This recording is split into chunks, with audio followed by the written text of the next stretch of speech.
அப்படின்னு கேட்கிறார். அப்ப முஸ்லிம்கள் எல்லாரையும் ஹிஜ்ரத் செய்து போன மக்கள் எல்லாரையும் அழைச்சி கேட்கிறாங்க, உண்மையிலே என்ன பிரச்சனை, நீங்க என்ன மார்க்கத்துல இருக்கிறீங்க எங்களை விடயத்தை கேட்கிற நேரத்துல அங்க முஸ்லிம்களுடைய சார்பாக ஜாஃபர் பின் நபி தாலிப் ரலியல்லாஹு தஆலா அவர்கள் பேசுறார்கள்.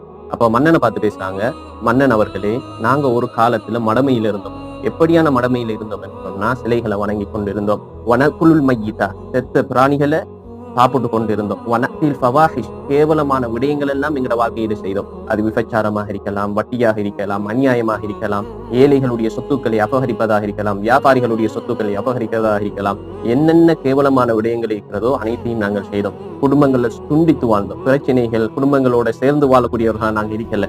எங்களுடைய அண்டை வீட்டுக்காரனோட சண்டை பிடிக்கக்கூடியவர்களாக இருந்தோம். எல்லா வகையான அநியாயங்களையும் செய்து கொண்டுதான் நாங்க வாழ்ந்து கொண்டிருக்கிறோம். இப்படியான ஒரு கட்டத்துல எங்களுடைய குடும்பத்தை சார்ந்தவர், அவருடைய உண்மைத்தன்மை, அவருடைய அமானிதம், அவருடைய பத்தினித்தன்மை